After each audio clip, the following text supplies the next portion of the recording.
like to welcome all of you to the first Thursdays at 4 of this academic year. We're very happy to welcome you, and we're very happy to welcome all of you. There is a way in which this is kind of a teaser. We're going to have dancers talk about dancing on Friday, September 21st. There will be a performance, actually the 21st and Saturday the 22nd. There will be a performance, and are you all performing?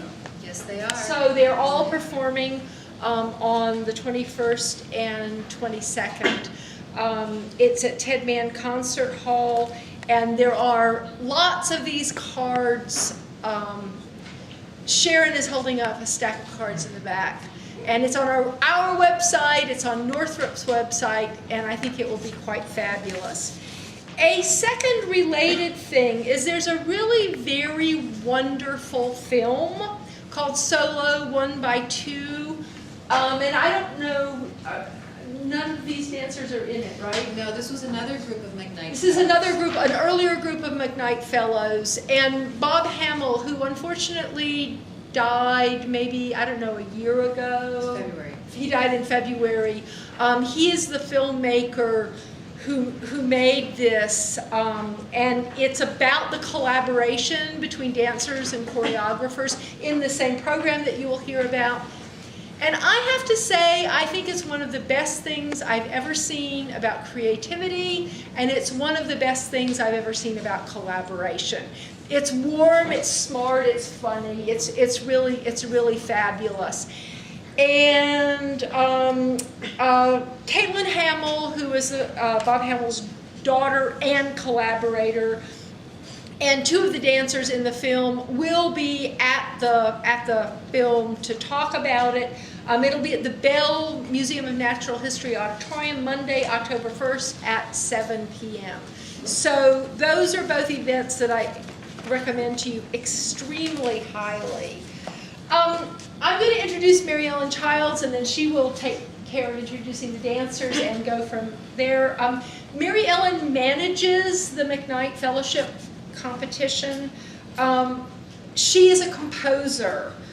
She is known for creating both rhythmic, exuberant instrumental works and bold, kinetic compositions that integrate music, dance, and theater in fresh and unexpected ways. She's done an enormous number of things. The last time you and I had a long conversation, we went to a coffee shop to talk about sense history, right? The history of senses, because you were thinking about olfactory arts. Olfactory arts, and she was interested in thinking about how she might use olfactory arts in a musical composition. So I'm going to turn the floor over to Mary Ellen, and she will introduce the dancers, and we will proceed from there. Thank you, Anne.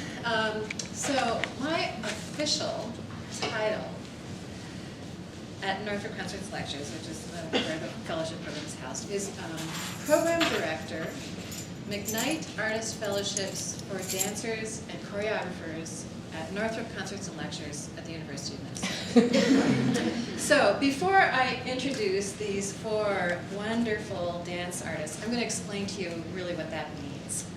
The McKnight Artist Fellowships are fellowships that are funded in 12 different artistic disciplines. They are for Minnesota artists. They are awarded to mid-career artists of exceptional talent. And this program is fully funded by the McKnight Foundation. However, each individual fellowship area is housed at an appropriate nonprofit in the Twin Cities area. So of those 12 fellowship programs, Northrop Concerts and Lectures houses 2 of them, the Dancer Fellowships and the Choreography Fellowships. This program is one of the largest fellowships in the country if you take into account all 12 program areas, and it's one of the longest running. This year, the McKnight Artist Fellowship Program celebrates its 30th year. So that's quite a commitment on the part of the McKnight Foundation, and also a testament to the fine group of artists that live and work in Minnesota. The program, although it's been running for 30 years, is new to Northrop Concerts and Lectures and new to the University of Minnesota. So what is a fellowship? A fellowship, a McKnight Fellowship, is a $25,000 unrestricted award, which means that the artists who receive a fellowship may do whatever they want with that $25,000 fellowship. They can put it toward a project, they can travel, they can study, they could buy some time so that they can really concentrate on their artistry. Now you would think that a $25,000 cash fellowship, unrestricted, would be quite enough, and it is. But there's more that comes with your fellowship. And for the dancer fellows, what we do, in addition to, but completely separate from their cash fellowship, is we commission a new solo dance work to be created expressly for each of them from a choreographer of their choosing. So this is an opportunity for them to do a project that maybe they've been dying to do, or to work with their dream choreographer, or to work with the choreographer who feels exactly the right person to work with at this moment in their career. Or maybe it's to explore some new ground for them. Now, if you think about it for a second, usually, the way it usually works in the dance world, and certainly not always, but the way it usually works is the choreographer selects the dancer. And now we come to the title of our talk today, which is Dancer as Driver. So this commissioning program really puts the dancer in the driver's seat. They make the selections and they sort of initiate this project. The performance next weekend is the premiere of 6 brand new solo commissions that these 4 fellows and 2 additional fellows have been working on over the last year or 2 years. And so today we're going to talk about that process of creating this new work. Now these are all such amazing and interesting artists with really fascinating backgrounds. We could spend all of our time today talking about how they got to where they are today. They all have such interesting histories as artists. But we really want to concentrate on the solo commissions and that collaborative process, and the dancer as driver in this case. So I'd like to have each of them just give us the thumbnail sketch of their background. So we'll start with Emilie Plauché Flink. Can you give us your thumbnail sketch? I can try, but I'll ask you, you can edit me. Okay. Corral me. I've been in Minneapolis for about 10 or 11 years. Could you speak louder? I can try. I've been in Minneapolis for 10 or 11 years, and my husband Carl Flink and I have a dance theater company in town called Black Label Movement. For most of those 10 years, I've been a stay-at-home mom, and we have three girls, 10-year-old and 5-year-old twins. And in that time, I've been doing 1 or 2 projects a year with our company, dancing. Before that, I was in New York for about 20 years, and I danced with the Limon Dance Company for 11 of those years. Before that, I studied at Juilliard School, and before that, I was born and raised in Baton Rouge, Louisiana, where I grew up studying in a small regional ballet company that happened to have some really good modern dance. And someone pointed me towards the Juilliard School, an ex-member of the Martha Graham Dance Company, who was from Lafayette, Louisiana. And no guidance counselor, no one who I had access to at that time knew that you could dance beyond high school. So thank goodness for this one gal who came my way. And yeah, that's sort of. And for those of you who don't know, the Limon Company is one of the major dance companies in the United States. Emilie had quite an amazing career before she even came here, and has had a really fine career since then, too. Leslie O'Neill. So I grew up in Wisconsin, near Sheboygan, sort of near Lake Michigan in Wisconsin. And I didn't start dancing until high school when I joined the dance team. So I was doing like halftime shows and stuff. But I didn't take a class until I went to college at Green Bay, and I started taking classes there, did the dance team there, and then decided to transfer here to the University of Minnesota because they have a great dance program. So I transferred here and actually studied with Emilie. She was my teacher, and Carl Flink as well, my husband, and graduated from the U, joined Black Label Movement, left Black Label Movement, joined Xenon. I'm now dancing with Xenon Dance Company, and doing and also making my own work too. So I've been in Minneapolis for about 12 years. Yeah, that's the short of it. Great. Amy Behm Thomson. Hi, I started dancing when I was little at a dance studio in southwestern Minnesota, Marshall, Minnesota.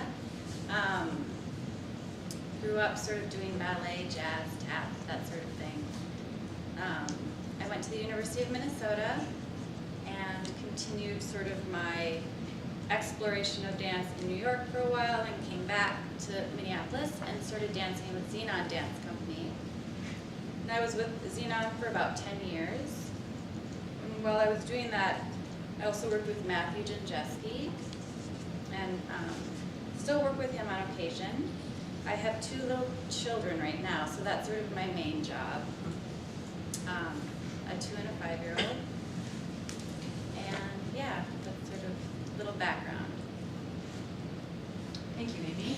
And Nick Lincoln. I'm originally from Grand Rapids, Michigan, and I actually started my career in being an artist. Started as with piano. I was a piano major at Interlochen Arts Academy, and I switched from piano to dance because I was taking dance as a PE credit, and I wasn't as good at piano as the other kids were. So that's where it all started. And then after that, I was fortunate enough to study with Grand Rapids Ballet in Grand Rapids. It was the only city that had a real, if I can say the word real, ballet company. It's probably not current, but back then that's how it was. Studied nationally.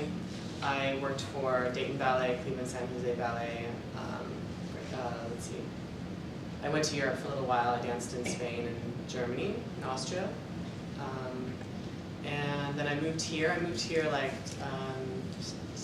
10 years ago. And I've been dancing for James Sewell Ballet for 8 years. And I think an interesting point of interest would be that I go by the title dance artist and activist. In the last 4 years, I have been able to incorporate my love of pop art and visual art into both my dancing and my choreography. It spawns different projects. Like I have a solo show that'll be premiering in May at the Tech Box. That's all choreographed by 5 local female choreographers. So I've also donated my choreography to the Human Rights Campaign a number of times, and so that's why I go by activist, because I'm an activist. There you have it. What a group. So let's talk about your solo commissions. When you found out that you had a solo commission, what was your thought process about selecting a choreographer? And how did you go about finding or selecting that person? So, we'll start with Emilie again. Sure. Okay.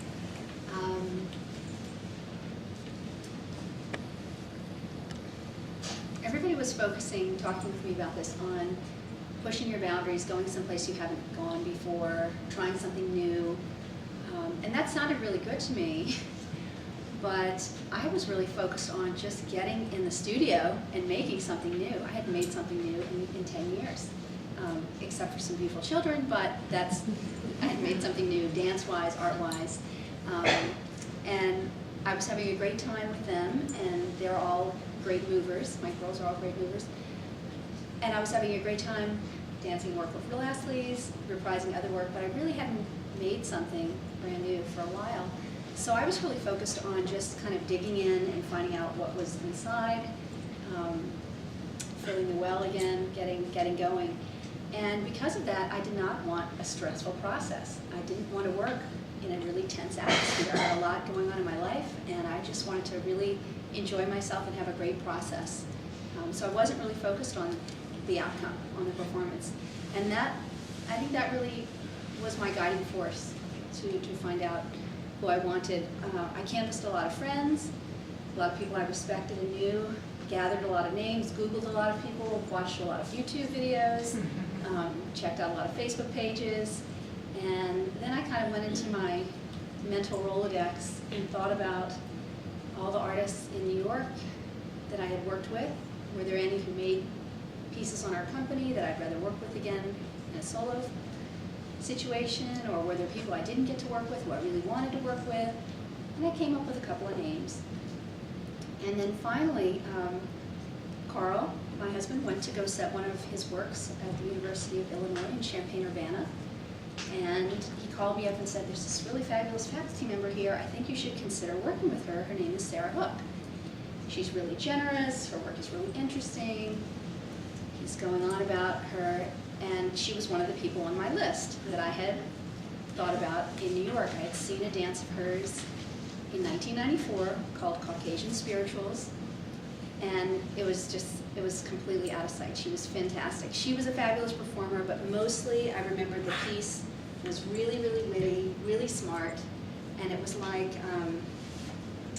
it was just a huge multimedia event. There were sets and props and voiceovers and costume changes and just everything you can imagine. It was like all of her interests in one place, and she revealed some incredible things about herself. It was sort of a portrait of her, and the piece was really moving. And then to hear Carl talk about her being a really generous spirit, a really creative person. It turns out she had 2 girls, so she really got the whole family thing and being pulled in many directions. And so she was a person I was, really considering. And I called her up, I interviewed her, told her that I was thinking about a couple of other people, even though she was pretty much the person I wanted to use. And the other choreographer that I was thinking about was in New York. Really active company, a lot going on. And sort of what clinched it was, I thought, if I worked with this person in New York, either I was going to feel like I had to prove myself, or I was actually going to have to prove myself. This was just sort of, and then it occurred to me, wait a minute, I already got the fellowship. I have to prove myself.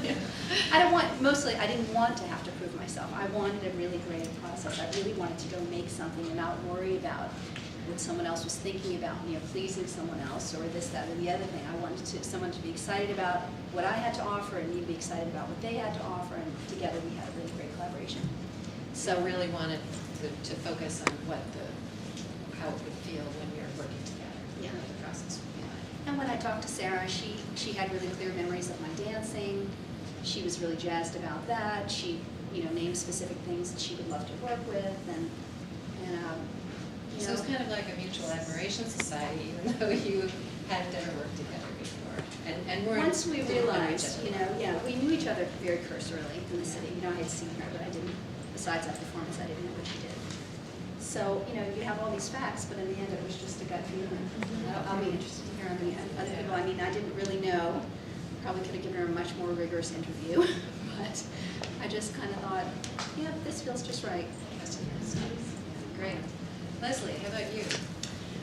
Well, so back in 2007, when I was first joining Xenon, I was an apprentice, and Amy was still in the company, and there were 3 other women. So Linda, my director, wanted to bring this choreographer in to make a piece with the 4 other women, and I would be an understudy. So she brought in a woman, Janine Durning, to make solos on all of the women of Xenon, and I would just watch and maybe understudy this. So I watched Janine make this work on Amy and the other women, and my mind was blown like every minute of being in the studio watching her work with them. And she acted like I wasn't there. It wasn't about me at all, but I sat there writing in my journal, and if that were me, this is what I would do, and I was just this is so beautiful. It's just like, I couldn't handle myself in the room watching her. And I just kept thinking, there's no way that I'll understudy this dance, because it was really for the Xenon women. It was for each of them. And I thought, well, it's not something I can just learn off of the video and re-perform in a couple of years. It just wasn't that kind of work. But so I thought to myself, if I ever get a chance to work with this person, no question, I'll take it. So then in 2010, I got the fellowship, and I immediately thought, it's Janine Durning. And then I backed up, and I was like, wait, let's not be hasty, you know, go through the, like, talk to people, do some research, find out, you know, who do you really want. There's this other choreographer in New York that Xenon also brought in that I got to work with. Her name's Andrea Miller. And I really connected to her movement, you know, like doing work with Xenon, and she gave me this great duet, which I used on my work sample for the McKnight, which I think helped me get the fellowship. So I was thinking, maybe I need to challenge myself and do like some really bold, physical, just balls out kind of dancing. But then I was like, no, I want this rich process that I saw with Janine. So I went through all of that, kind of pretending like I was really thinking about it. But in my gut, I knew it was her. So yeah, I emailed her and just, you know, was flattering her all over the place. You know, do you remember me? I'm in love with you. And she was like, yes, I remember you sitting in the corner writing in your journal. And she was like, I'd love to work with you. We talked on the phone, and I just, every time I had a conversation with her, I just felt like, yes, yes, yes, yes, yes, absolutely. It's really one of the only like gut decisions I think I've ever made. I've always overthought things. So this one was good. How about you, Amy? Well, you know, it's interesting because just the opportunity to have someone create a solo for you in a collaborative process it's an incredible gift. It's like being given a gem, an opportunity to sort of what we're talking about, the dancer as the driver, sort of getting to make a choice as to who you are going to work with. So at first I was very overwhelmed by that option, and I thought, I mean, my mind was just swimming with possibilities.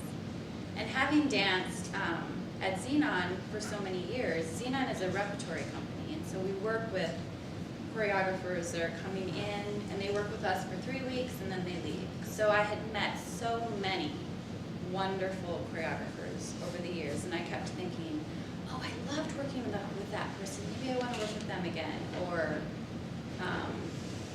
maybe I felt like a certain process of someone wasn't as deep as it could have been due to the time frame, and I thought I would love to go back into the studio with them and just be present with them during a creation process. So I was slightly overwhelmed at first, and then I just kind of told myself to be still and allow maybe something to be revealed. And I was at a workshop in New York at Movement Research, and I was taking a class with a wonderful man, Luis Lara Malvasius. And after his class, I was there for a week. After his class, each day I kept thinking, this is who I want to work with. I didn't know anything about him. I really didn't. I just was so drawn to his spirit, and I was drawn to how he related to the dancers in the room.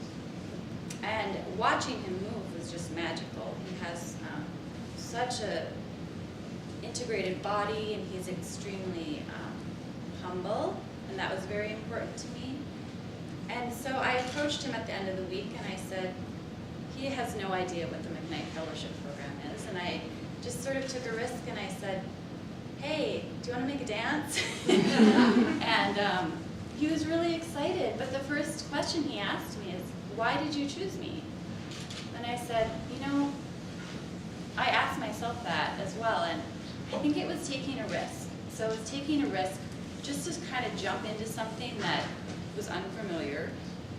I didn't know what his process was. He didn't know me. He had only seen me move in class, but he didn't know anything about me. And I kind of liked the fact that through our process we would get to know each other, and then maybe something would come out of that in terms of a piece of work. So that's how I came to it. Nick? So how we came to choose. What's interesting to me is that when I first started applying for the fellowship, who I would have chosen at that time is totally different than who I chose now. How I came about choosing Larry, I'm working with Larry, I worked with Larry Kegwin, was actually through Amy, which is that we had a meeting right after we got the award, and Mary Ellen just said, so now it's about time, because when the way the program is made, 3 people will get it 1 year, and then another year, 3 more people will get it. The 2 years are put together, and so the people that got it a couple of years ago have a little bit more time than the people, like, than our round does. Yeah, so Leslie and Emilie Had a little bit more time, and so for us it was like, first year. you had to choose pretty quickly because you don't know if that person's going to say yes or no, and how many people are going to have to go through and what that process is like. So we had a meeting about that. And because of the solo project that I already had going, that I had spoken about earlier, I had just had 5 solos made for me by 5 female choreographers, and so I knew I wanted to work with a man, which even though sex does not necessarily matter, I do really well with having boundaries and structure. So I knew I wanted to go with that. And so I just asked Amy, who she would recommend, and she gave me a list of like 7 people. I can't remember who else was on the list, but I just would kind of like look up clips and look up interviews and what they had to say of different people. And then Larry was like the 3rd on the list, and there was like all these crazy similarities between he and I, both like his taste in fashion or movement or music, and then also reading some of his interviews. Like one of the last lines was, because he's a very, very busy person. He's really busy and he's very hyper. He does like a million projects at the same time. Can you see the similarities? Yeah, we're very much alike. We have the same attention span as well. It's hard to do, but it's okay. So anyway, at the last line of one of his interviews said, "I will always leave myself open. I will always leave my schedule open for commissions or Lady Gaga." And I thought, perfect. Exactly what I need to work with. And so I emailed him, and the next day he called me. And the next day I got an email saying yes, and then I called him, and then we moved forward with plotting out, how to go forward. And so that's what happened. So I'll tell you, I was in the studio with Nick and Larry. Probably, was it the second day? Second day. The second day they were working together. Okay, the second day. And they were like 2 peas in a pod. They're finishing each other's sentences. Yeah. They're like twins. Kind of, So yeah. it's He's more of a bulldog than I am, though, but it's fine. So once you selected your choreographer, what was the starting point? And I'd like to ask each of you this question again. What was your starting point? Did you come in and say, this is what I want the dance to be about, or this is what I want to explore? Did you come in saying, I'm an open slate for you? Did you sit down over coffee and sort of get to know each other? What was your starting point? Let's start in the middle. Let's start with Leslie. I'm just trying to think back about that. So after Janine and I started to work together, we had planned a trip that I would go to New York, where she's living. But I think it was about, it was going to be 4 months later or something. So in the meantime, I would just lay awake at night sometimes, and like my mind would just be swimming with, what are we going to make? Thinking about how much do I give to this? Like what am I supposed to reveal about myself in order for it to be for me, or is it her job to pull things out of me? I guess I was thinking a lot about that, and sometimes I would have just visions of like things kind of the way the stage would feel if it were just me in it or on it. And I'd send her ideas, like I'm imagining this picture of a cat's face or something, and she would be like, oh yeah, So we were kind of emailing about things that we were interested in, and then when I went to New York, I think we sat down for about a half an hour before going into the studio for the first time, and just small talk, which was awkward, and then we got into the studio, and she said, okay, I want you to just move. I'm going to set this stopwatch for 20 minutes, just don't stop. That's the only rule, don't stop moving. So I just did that, and then I did that again and again. She just watched me, and it was like that process. My body has knowledge that my brain doesn't, I think. So that started to open itself up to me and to her, and I think that was so much more valuable than any kind of talking that we were doing before. And what did she do? Did she videotape you so that she could review later? Did she take notes? Did she say anything to you in between? Do No, it again? she didn't. It was She just was like just observing. just observing and, you know, not trying to remember like, oh, remember that move you did? Like, let's keep that. None of that.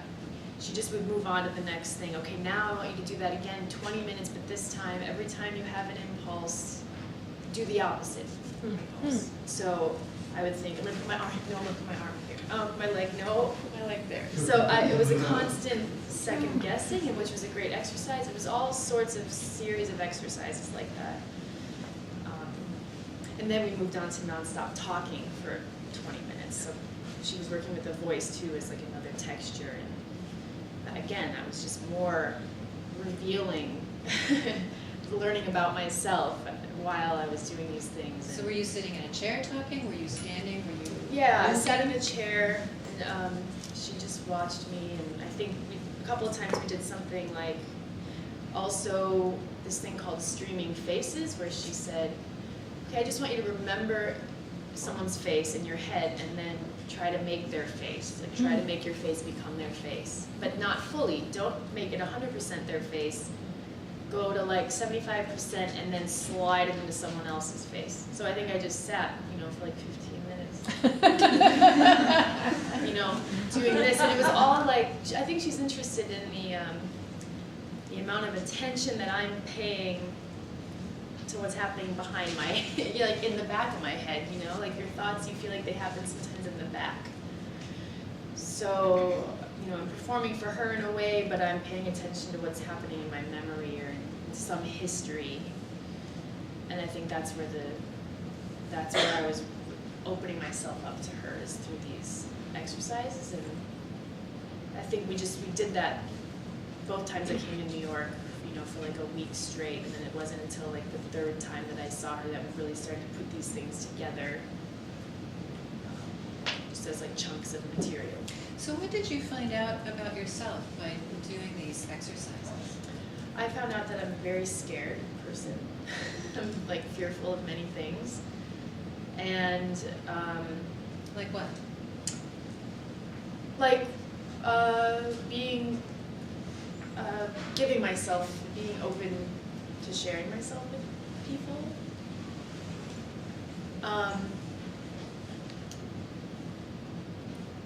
Yeah, and just and communicating my thoughts. I think I realized that there's an inner life that is completely separate from my outer. There's a wall.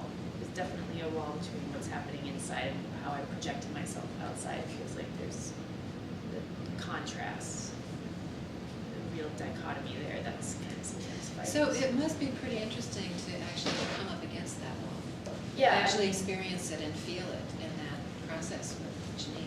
Yeah, and there was one day, I think in particular, where I think she stopped. We had done all these exercises over and over, and I felt like, okay, I've done everything you asked. I felt like I'm giving you everything you want. I'm doing everything you're asking. And she sat me down once and she said, what do you want this dance to be? And I didn't know. She kind of caught me off guard, and it just kind of broke down. I was like, I don't know. I thought you were going to do that. And then she was like, it seems like you're really afraid. And I was like, I'm super afraid, and I want to blow people's minds. I kind of told her, like, I want this to be the most epic thing I've ever done, and I want to see it from the outside as the most beautiful thing I've ever seen. And she was like, all right, now I want you to go and shake for 15 minutes. I was like, okay. So I just did that, and I was like, oh, there's so much, you can learn so much about. Does that show up in your piece? It does. So yeah. Yeah, so it sounds like she was really not just working with your body, but she was working with every part of you. Yeah. Your mind, your being, your unconscious. Yeah, and in a way it didn't feel like we were having the intimacy wasn't like, I wouldn't share things with her about my personal life. It wasn't like therapy where I was explaining to her about my relationships or, something I was sad or happy about. It was just, she got this all out of me by just watching me move, I think. So it was both personal for me, but also really of the mind, not too intimate. Yeah. Nick, how about you? What was your process like with Larry? And you talked about how we had coffee or whatever. Originally, after he said yes, I happened to be in New York with James, and so I stayed he was able to fly in from Boston or something a day early. Anyway, we ended up having coffee, and he just asked me about basically how do I like to move, what actually, being Larry, he said, what are you good at? Don't be bashful, just go. I was like, well, so we talked about different textures of movement, different kinds of music, the importance of those things. It was basically just to meet each other though. And then I flew back out in January and I worked with him for 4 days. And he just launched right into it. He just started making up phrases to certain kinds of music, and then it was just my job to kind of like, memorize that, cut and paste. There was like a little bit of research and development in different kinds of movement styles. Like he's very good at riffing off of people, so like if you do something and fall out of it a certain way, he's like, oh, that looks good, let's go this way with it. So he's one of those guys. Like there's like a little bit of some sort of like, kind of like a puppetry type of movement that comes, and that was for me like joking, hyperactive in the corner at one point. I was doing some sort of stupid joke and he liked it, so then that's in the piece. So that was in January, and then in March I went back out to New York, and at that point we had selected the music, and it was a point of putting everything together with the music, and then it was just up to me to kind of keep it running. So How are the last few months been for you, Nick? she's so dying to ask this question. Okay, so here's the real deal. First of all, I was going to say E-True Hollywood version. Behind the scenes, Anna Nicole Smith. No. So when part of the reason why I said I wanted to work with Larry, a man, is because of this whole woman's idea. And I liked working with Larry because he's kind of like a larger version of myself, and it's kind of a way of nurturing myself. When I was doing this female project, it was because I wanted to give a platform to the community to show the importance of women in the arts, and through how unique would it be through a male muse voice.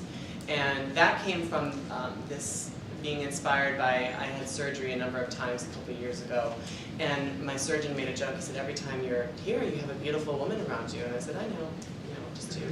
Because a lot of my friends are gorgeous women. And so that's what started that idea. And so now that that project was finished, I wanted to work with a guy. And so that's where that came from. Ironically enough, in December, after Larry had said yes, I had found out I was going to have surgery again. So I had surgery on both of my feet. I had a bone chip removed from my left big toe, a bone spur removed from my big toe joint, a bone spur removed from my right big toe joint, as well as a bone spur removed from my ankle. So instantaneously, I was pushed forward into this world of trying to just schedule it. Is this possible? How am I going to recover in time? That's just one question. How are we going to work together in time between our two schedules? How is this going to happen? And he was very, very sweet. He actually moved his company hours the month of March so that he could work with me. Originally, I was supposed to work with him in May out in Colorado because he has a studio out there. And he was able to switch that, so it's very sweet. So on May 14th, I had surgery. 2 days after I was on stage, I had surgery on both my feet. The facts, which without trying to be too dramatic about it, but they are dramatic, is because I had both feet done at the same time, I was in a wheelchair for 5 or 6 days, and then I was able to walk, even though because it was an ankle and toe, we called it baby giraffe, and no offense, but it was kind of looked like people with cerebral palsy because I had to walk with crutches, and I wasn't able to bend my actual ankle joints. And then I went kind of into the Frankenstein mode, which was for another week, which I kind of like, because I still couldn't bend, but I could work without crutches. So anyway, my entire summer has been spent rehabbing to get ready for the show. So this will be the first time I'm on stage since I've had surgery on both my feet.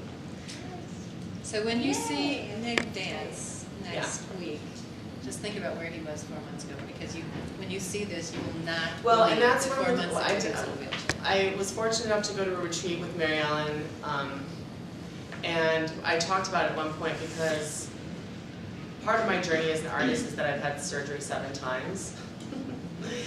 Even though I've only gone under 4 times, but sometimes it's a 2-for-1 special, you know, 3-for-1. Just get it done. So a lot of that is ingrained into who I am as an artist, and at the same time, I don't want people to feel bad for me, and I don't want people to like the piece just because of my journey, of like how hard it has been. I want people to like the piece for what it is, and yet at the same time, I think it's proper knowledge for people to understand what our experiences are as artists to get what we have out there. And also, I don't want people to necessarily dwell, like, this is also therapy for me to be like, to close that chapter of my life, because that was really hard. I put a lot of swear words in there, but I'm not. I'm just gonna say really hard to deal with, emotionally, spiritually, physically. It was all up there. So, but I don't want people to dwell on it, because like I was at a McKnight party of the 30th, and a friend of mine came up and said, I saw you on stage the last show and you looked amazing. How are your ankles doing since your last surgery? And I said, actually, I just had surgery on both my feet 3 weeks ago. So it's kind of like, I want people to know this knowledge, but I don't want them to just dwell on it, because there's so much more to who I am as an artist besides the fact that I'm an Olympian athlete. So that's the story. That's quite a story. Yeah, I mean, it was the solo itself is actually hard. That's what makes it even more of a triumph. Well, it's 8 minutes and 10 seconds, and I don't stop. I mean, I have a breather in the beginning, and I have a little breather, a 30-second breather in the middle. But it would have been hard even if I was not coming from where I'm coming from. So it's that much more of a triumph. So nothing about the piece changed as a result of this? No, and actually, well, you know, it's funny because a lot of it's toe related, and Larry at one point is like, well, is that okay if we put that on? I'm like, yes, we're going to do this. I am going to slay that dragon. Put it on that toe. So ironically enough, like, it's not in tennis shoes. There's nothing that's babying it. It's a real dance. It's a real piece, and that's what it's really supposed to be. So. Congratulations. Thanks. Amy, what was your process like? Louise? Yeah, so I sort of already mentioned that I was going into something unknown. And our process was really peaceful. It was very focused. I've worked with him 3 times to create the solo. He is also a visual artist, so a lot of his work that I've seen now on video that I've had an opportunity to watch has sort of a landscape sort of feel to it. It's 3-dimensional in a sense. He uses a lot of, I wouldn't say props, but he incorporates objects sometimes into his work. But our starting off point was just improvisations. So for dancers, that often means that the choreographer will give you verbal cues or possibly a task to do physically. And as the dancer, your job is to interpret that in any way that you interpret it often. And so it becomes a very personal experience when you're improvising. We would work for 5 hours at a time. So we would start the day usually with several improvisations that would last, that whole process would be like an hour long. So similar to what Leslie experienced, where he would start to give directions and he would say, now can you work with this sort of quality in your body? One of the things we did a lot is he would have me dance a story, and not necessarily a narrative story, so not like Cinderella or Sleeping Beauty type of story, but he would say just start somewhere in your mind with a story and start moving your body and see where it takes you. And so I would do that, and I would dance and I would dance, and then I would stop, and he would say don't stop, keep going. And I would keep going, and I would keep going. And he said, now we're getting somewhere. So we kind of had to like get through my mind a little bit, get through the thinking process to actually get to the physicality of something. And that's really how we started. And by day 3 of our first session together, he had some real clear ideas of where he wanted it to go. But he didn't want to rush the process. But he decided that he felt as though I should know some of these ideas because we did need to make a solo, so we needed to form something. And one of his ideas was he brought out this big box, and it was filled with fabrics and wigs and all these different things. And he started safety pinning them all over my body. And then he took a t-shirt and he tied it around my face. And so I couldn't really see, and I had all this excess fabric and stuff hanging on me. And then we started improvising. And through this process, we started to then solidify the movement so that it became learned material, so I would do the same things over and over. But most of the movement came from my body. Yeah, so that's kind of how we started. So maybe you can share with us a little bit of where you ended. Yeah. So she's saying they started by pinning this stuff on her. Yes. Can you? Yeah, and so this is one of the costumes I get to wear. You're gonna like that. I get lots. But this is a jacket. So you guys could even pass it around if you want. Yeah, so it's a jacket, and it has all of these different. Do you want to pass it around? I mean, it's fine with me. I just need it back. Nobody's split. Yeah. Yeah, so this was designed by Luis, and then he had someone construct it. So this is actually, a piece of art that he's kind of made. So you said, Amy, this is one of the costumes that Right. you wear. Yes. Tell us So, about that. so another costume I had, and with this I'm wearing a mask, and it's a purple mask. So you can't really see my face, you can just sort of see the outline, of my bone structure, I guess. And another outfit I have on, I'm completely in black. I have black socks, black gloves, and I have on a huge puffy jacket that crinkles, and I have on a black mask. And so the movement that came from that, you hear the sound, there's no music during that section, so it's just the sound of the costume. And then the other costume is I'm just myself. I'm not naked, but I'm just, pants and a tank top. I'm just who I am. And those are the 3 sort of parts of it. So how does this contrast with what you might typically be wearing as a dancer? And how did that change how you perform? I feel like it's really informed my movement quality. Because we work with very specific qualities of movement within this costume. And sometimes how something feels on the inside, that's not what someone is seeing. And so it was a great experience just sort of having to be so clear with my intention through my movement that I couldn't add anything extra. It's extremely specific movement qualities. But I don't feel like my personality has been stripped away within that because I feel as though I've become kind of this living sculpture. But it was different in the sense that I wouldn't say I generally work with like props or costumes. So this was something. It was very different, yes. Emily, how about you? What's your process like with Sarah?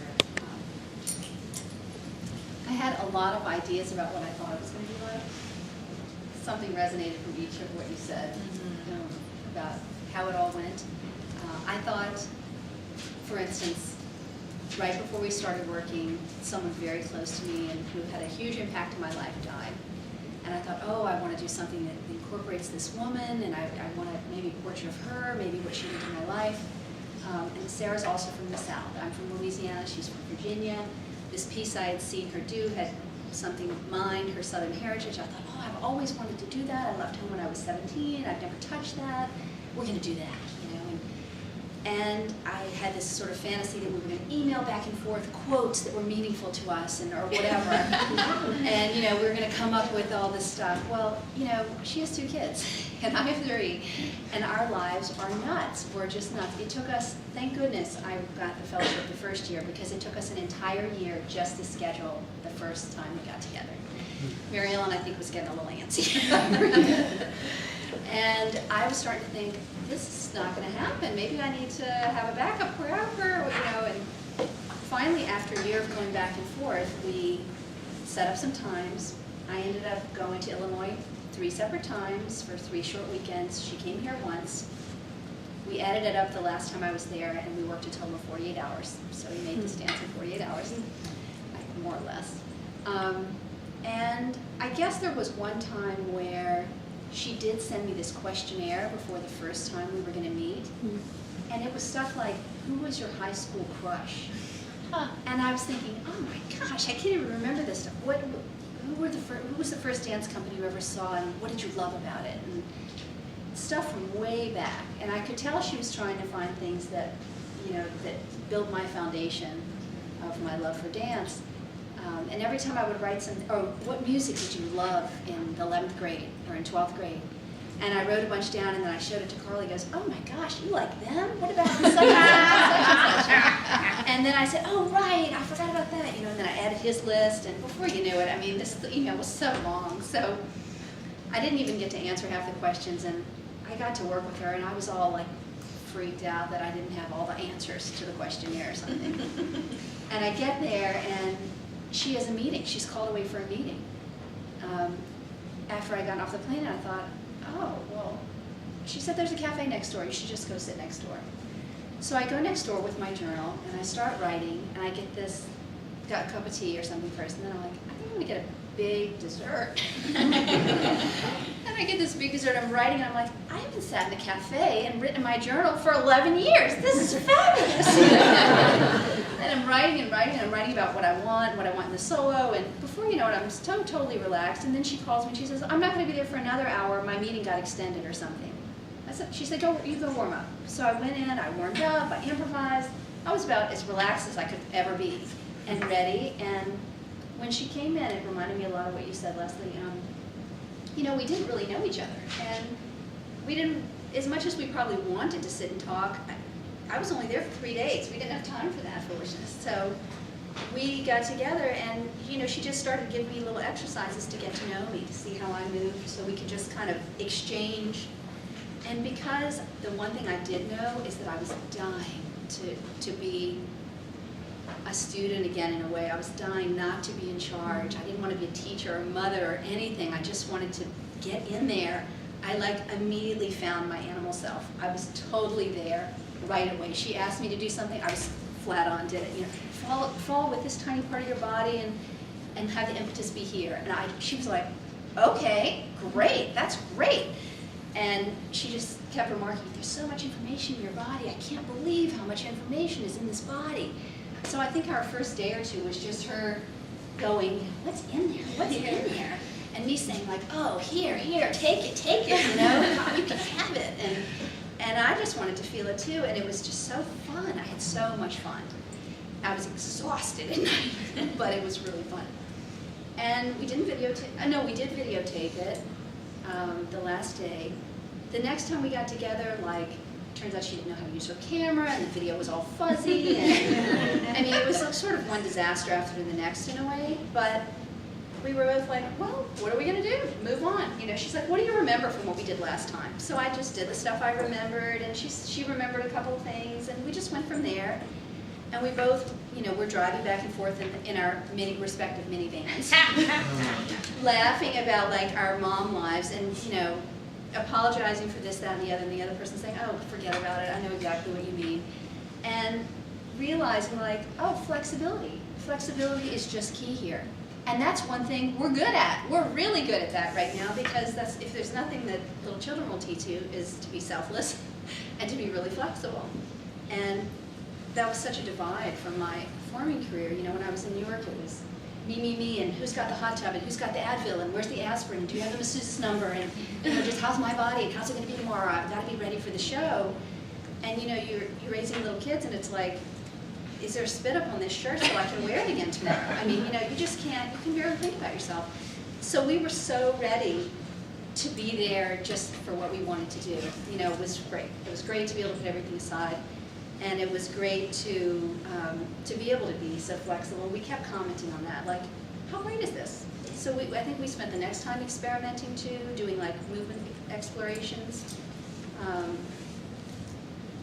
I would improvise and she would take something, and a little bit of what Nick said, oh yeah, go from here. And actually turned out in the end, we decided we wanted to collaborate, but I didn't want to have any executive decisions unless I wanted them. It's a good deal. So I said, I don't want to make any big decisions. I want you to craft it. I want you to follow your thing. But I want to have a hand in on how it feels, and if I get a wild hair and I want to tell you about it, I want to be able to tell you about it. So she was cool with that, and so I made pretty much all the movement but with her direction. So it was wonderful to be directed and to be given clues or kernels or ideas, and I would just go with whatever that was. And then we gradually had phrase work. About halfway through, she said, what do you want this to be about? And I said, oh, yeah, right. I want to do, I've only ever vocalized on stage, so I want to talk or sing in this piece. No, I think I said, I want to talk. And I want to remember that I can still do really full, really hugely dynamic movement. So turns out she has me sing a pop song from one of my teen idols in the piece. I didn't know she'd have me sing, but it works out really well, I think. And it's really fun. And my 10-year-old daughter, who has a beautiful singing voice, has been trying to coach me. And I'm not supposed to sound beautiful, so it's really funny. She's just really upset that it doesn't sound good. And we did incorporate one of the times some huge passages of movement. And then we had a colleague of Sarah's at the University of Illinois come just see what we'd been working on. And funny enough, she said, this is working, this is evocative, this. But that really huge passage where you're moving all around, I don't understand that. I don't know why that's there. And then we realized afterwards, well, it was this external motivation. It was totally externally motivated. I decided before, I want to move in a big dynamic way. I still want to prove that to myself, and I can really do that. She said, I think you should just take your own pace. The movement's gorgeous, do it the way you want to do it. And I was like, liberation! I was so liberated by that. I mean, it was fabulous. I thought, I can't believe I didn't see that. But, that's why you have wonderful people with good eyes who you respect come look at your work and talk to you about it.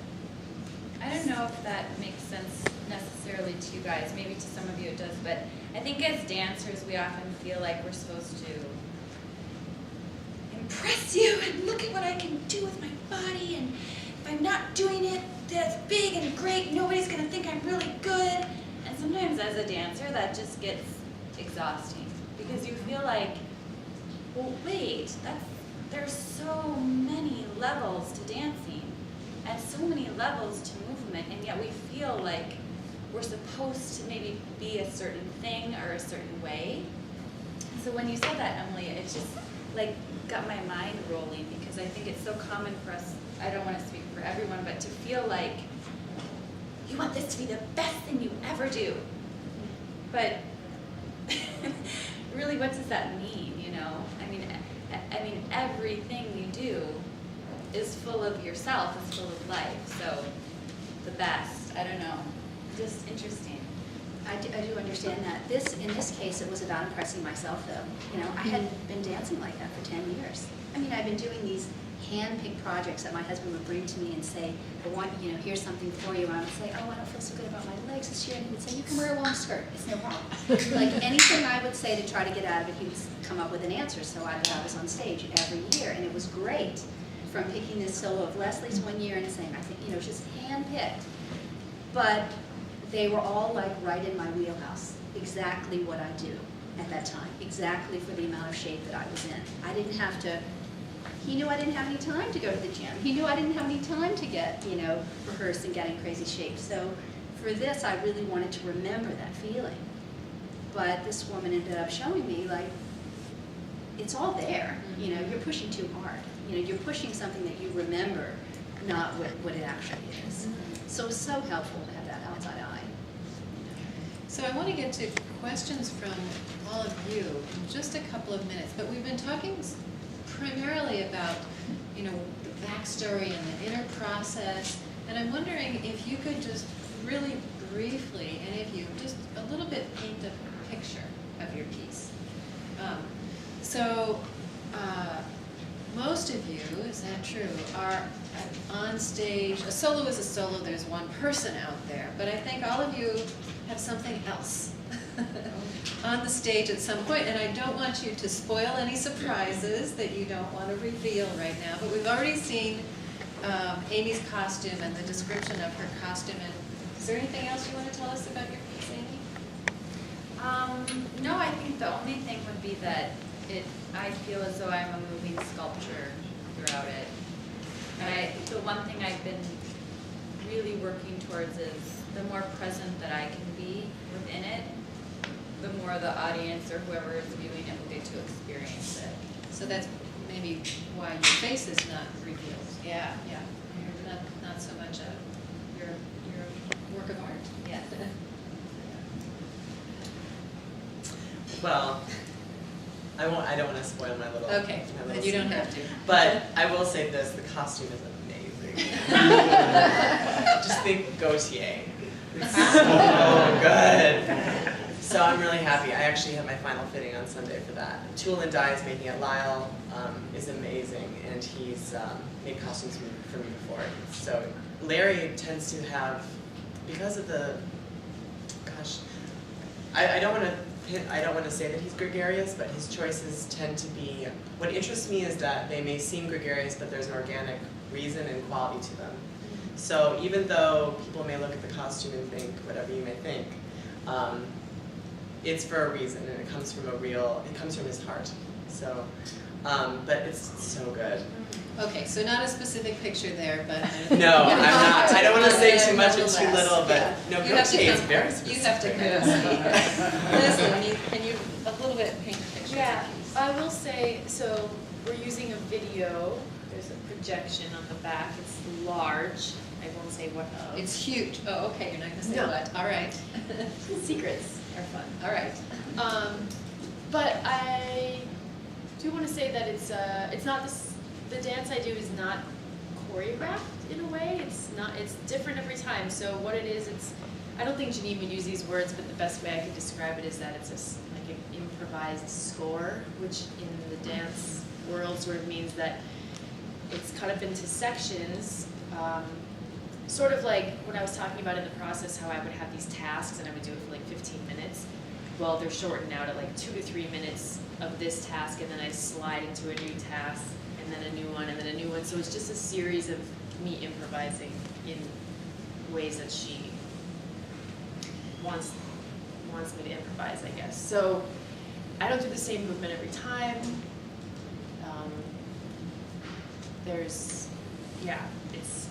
It's completely however I'm feeling in the moment, how the task speaks to me in that moment is what comes out. So it's really new every time I do it. There's also like a microphone on stage, so there's some like voice amplification that happens, and other sound equipment, so other materials in the space. So the opening of your piece is I find it quite striking. Would you be willing to give us an idea of what your movement is like when you start? Yeah. You can say no if you'd like. No, but no, if I will, I mean, yeah. I meant actually get up and show us. Oh, for real? Yeah. Okay. The task is to basically amplify the space and acquaint myself with the space. So in shaking. So I just am shaking, and I can become the texture of the chair if I touch it, or if Emilie's hair, or on the wall. So I'm just like trying to amplify the room with my body, however it feels in the moment. So I'm like working on something while it's happening. I don't know how I'm gonna do it every time. but when I encounter a material, then my body can take on the texture of the material, so that's in the mode of shaking. For like, I don't know, a good length of time. I'm nauseated. Yeah. Emily? I have sort of a nude colored sort of shimmering costume, and at some point, like a 24 by 24 foam cube that's also covered in that nude shimmering fabric gets thrown on stage for me to interact with. The backdrop are these beautiful slides of Mark Rothko paintings that are move in almost imperceptible ways. So all of a sudden you sort of realize there's a new atmosphere to what you've been watching, depending on if you're focused up close or focused far away. So that we'll see how that changes what you're viewing. We realize that everything is different. There's a soundscape, not one piece of music or anything, different sounds that have been, a sound engineer found sounds in nature, found the sounds and some music mixed. And You sing? And I sing. Though I'm not a singer, but I love to sing, so it's a lot of fun. And there is also, similar to what Leslie said, it's a movement score too, so there are places to be, but there's not a time to be there. There are directions that she's given me, so I know what I'm trying to create, but I can create them however I want. So there's a lot of freedom in the structure. Yeah. So I do want to say that in addition to these 4 dancers, there are 2 other McKnight Fellows who are performing next week who could not be with us today. And they're Eddie Bruno Arroyan, who worked with a choreographer in Spain. And he's in Duluth this week, working on another piece with Black Label Movement, so he couldn't be with us today. And Amanda Deloe, who dances with Ragamala, which is the Bharatanatyam company in town. They are in India, and she is arriving back in town just in time to go into the theater for Tech Week. And Amanda's piece is quite a stunning Bharatanatyam solo. It is lively, and she is just a charming presence on the stage. Eddie's piece, he worked, as I said, he worked with Roberto Olivan in Spain.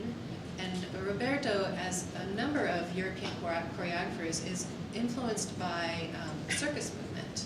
And so Eddie really got interested and studied some circus movement while he was in Europe. And if any of you know how Eddie moves, this is natural for his body. So now I would like to open it up for questions, if you have any questions for any of these 4 McKnight Fellows.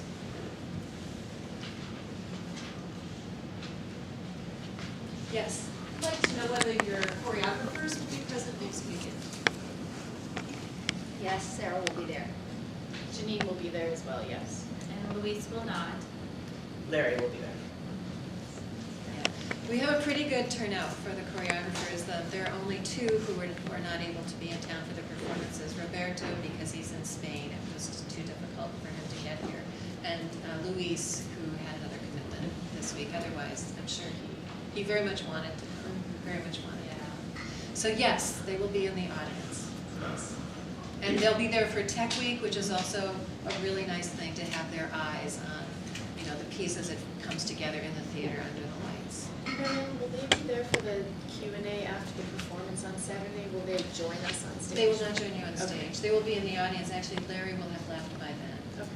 But Sarah and Janine will still be here. And certainly if there are any questions for them, we can incorporate that. But this is really the dancer as driver, so it's the dancers who take part in the post-performance discussion. I wonder if any of you has any thoughts about what you're going to take away from this experience of having these solos as you now, continue your dancing careers. Like what are you? It's too early to say for sure, but what do you think you're going to take away from it? Great question. For myself, just interject, the power of yes, and regardless of what it is, meaning that Larry's work can be considered to be comical or, like I said, gregarious, but honoring what comes out and structuring it in a very high class way is what I get from his work. Like whatever we're gonna do it. And as long as it's framed in the right way, and as long as it's structured in the right way, then it's got an importance, regardless of what that idea is. So I think that's cool. Anybody else? Yeah, Sarah and I kept remarking on our little trips back and forth to the studio how much we were trusting ourselves and how great that felt. And though I've had some experiential knowledge of that in my life, to have a really dense period of that really informed me. And at the very same time, I happened to catch, someone sent me this photograph of a photograph of a sheet of paper that used to hang in that Merce Cunningham studio in New York City. And John Cage, his partner for many years, wrote this list on the wall that said 10 rules for dancers, for teachers and students. And one of them was, you cannot create and analyze at the same time. You have to create and analyze. And that's what we realized was happening for us the whole time, that we weren't spending time with that self up here analyzing what we were doing. We were really just trusting ourselves. And later we talk about it and go through things, but generally so much more was coming out because we were relaxed, flexible, and trusting ourselves. So I feel like I have a really tight kernel that's just going to unfurl for a while of experiential knowledge of really feeling what that was like. And it was really a pleasure. That was great. I'll just second that. I think I'd like to take away the memory of the feeling of being, in a way, like superhuman, feeling like I'm dealing with so many levels of thinking while I'm moving, and that they're connected. Like the knowledge of, my imagination is working, my body is moving, the patterning that's occurring, just the feeling of that all happening all together, and feeling superhuman because of the multiplicity. It's sort of like I'm dialing into all these frequencies of myself, turning myself like an orb, and feeling all sides of myself at one time. That feeling is what I love to remember as I keep dancing. Yeah, I kind of echo everything they've said. And also just, I keep almost wanting to cry when I talk about it or think about it, but just that experience of making something with another human being, making a piece of art together, making a dance together, it's just such a magical experience that I don't take it for granted for one moment.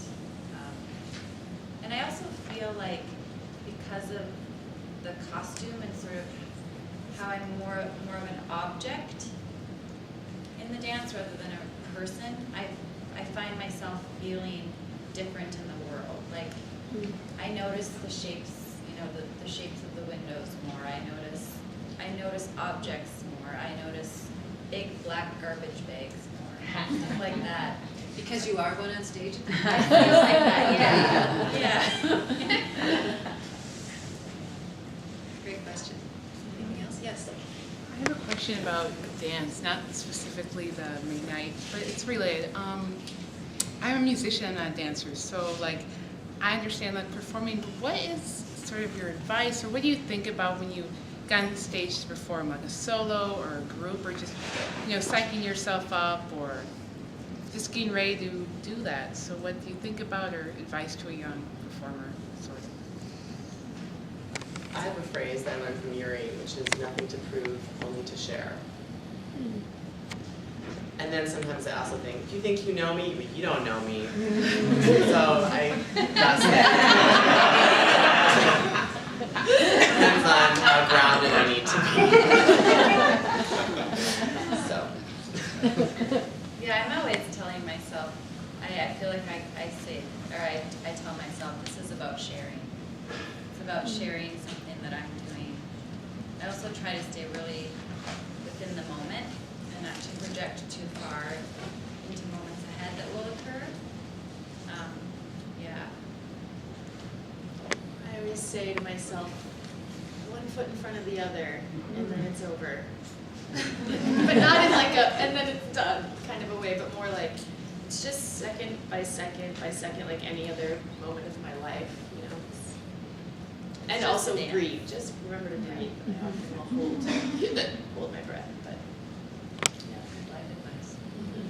My dad is an orthopedic surgeon, and he's never really gotten what I do. But once he saw me perform something that was really, really like outrageously physical, he was like, I got it. I got it. This is like surgery. And I'm thinking, oh boy, here we go. But what he saw was the moment of performance and the moment of surgery was this synthesis of all that you've studied before, all that you've known before, coming together with reacting to everything around you at the very same time. So being present and open to be able to be aware of if the air is cooler and your leg is feeling this way or your mouth is dry or whatever, and then trusting all the backup. So that means you have to have rehearsed, right? You have to have had good work habits in the past, and everything has to add up. So you can not go freak out about, oh my God, did I do enough yesterday? Well, that's just not going to happen. That's not going to work, you know? That all has to have already been done. But then that coming together with the immediacy of everything, you know, at the moment. And I thought, he's exactly right. That's exactly how I feel performing. You know, exactly his moment of performance is exactly my moment of performance. And for me, I can't handle too many words or anything at the time because I think I'm going back and forth between the two sides of my brain. So I just sort of have a little mantra. I just breathe and say strength and freedom, strength and freedom. And, you know, repeat the things that I already know. But I keep it simple and you know, and some years when I remember my performances were, in my mind, I had too much of a perfectionistic point of view, so my performances were fabulous or absolutely horrible, and there was nothing in between, and I was really having no fun, really no fun, except when they were great, which wasn't that often. So I couldn't handle it anymore. The stress of it was really killing me, and I thought, this is too hard to be working this. This is too hard to do this much work and not get any pleasure. So I gave myself this exercise to try to break out of that. And the two things I remember that really helped were I needed to notice somebody on stage, somebody else on stage with me, and something particular about them. And the other one was I had to just have had one moment of enjoying myself on stage, like one moment of relaxing. And you know, it would come off and I was like, I could handle that one little job at the time. And then it ended up working. And of course, my castmates ended up finding out what was on my mind, so they would like black out a tooth or something. Like smile when nobody else was looking, just to, you know, but anyway, you know, then I just realized that it was this whole other world. Like, what have I been doing? I've been missing like 93% of what exists, you know, by polarizing and expecting so much of myself. So, you know, if you want to be there and you know, I didn't want to be robbed of my life anymore. I was robbing my own self of living, of remembering, because the stress is just the mind killer, you know. So anyway. And another thing, I mean, I'm not trying to sort of minimize the experience, but it's just a dance. You know, like there's a lot of other things going on in our world that are of importance and have weight to them, and for us to like put so much importance on a dance, I find sort of silly. Not that you shouldn't be focused and completely there, but it's just a dance at the end of the day. Yes. Well, maybe it's just a dance, but you know, for us, it's the culmination of a journey that you have been on, that you're graciously, generously sharing. And so much of what you're saying, the words, of course, resonate, but they'll just add to the appreciation that we have that you're having your own personal Super Bowl experience. We are there to share it and join in that very special experience. So, oh yes, one more question. So I think it was Leslie talked earlier about how there's like this internal sort of landscape or like something you're trying to communicate and then like a barrier, and then you have to be very clear to sort of like reach that medium space to reach the audience. I'm just wondering if you have any like things that audience members can do to like be more like receptive. Receptive, you say? Yeah. I mean, it's not just for you, like generally, like there's like this internal dialogue, like, thing that you're telling yourself, like how can the audience be receptive? That's interesting. Well, I don't know if I'm going to answer your question, but what's interesting is you talk about this in between, you said, of inner and outer, and the piece has ended up sort of becoming about that gap, that middle space. So I think if you can choose to spin it that way for yourself and see it as not a thing in and of itself, but as a place of in-between, so that it's actually, the whole dance doesn't, it sort of slides into existence and slides right out as though it were a whole and not a thing. So, with no clear beginning and no ending, and even right now, this place where I'm pausing in my words because I don't know what to say, it's that middle space of like suspended in time.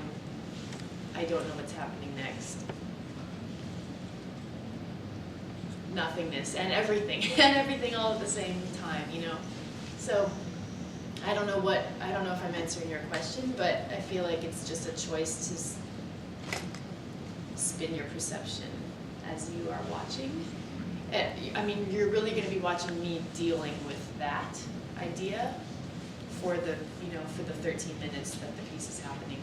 I feel like I'm just existing in a whole and also in everything. And the piece is called "And Everything Not I." So it's like me and everything else, and everything else in me, and back and forth, back and forth. Can I say something super quick? I think that one of the things I hear a lot of audience members saying is they get frustrated because they don't get it, and they're trying to get it a lot of the time with dance. And from my point of view, whatever you get is what you're supposed to get. In the same fashion as if you look at a painting, even if it's very abstract and you think, okay, I got a circle there, right, big red circle, whatever it may be, whatever you get is what you're supposed to get, and that's okay. And I feel like sometimes there's education for other arts besides dance, and so it's harder for people to latch on to just letting go into that, like just releasing into that, because you hear music so often and you see more visual art, and there's, theater is a little more literal because there's words. So we just don't have words usually. Sometimes we do have text, but whatever you get is what you're supposed to get, I think, and that's okay. Even if it's like, I saw a piece in New York where two people were naked barking at each other on stage. I was like, all right, well, I've never seen two people naked barking at each other on stage before. That's what I got. And that's okay. That's what I got. So. Was there one more question up here? Thank you very much for being here. We hope that you will join us next week at Ted Mann Concert Hall. It's next Friday and Saturday, September 21st and 22nd, 8 p.m. shows. You're going to see 6 premieres, distinctly different dances, all 6 of them. It would be a wider spectrum, and by some amazing performers. So please join us. Thank you.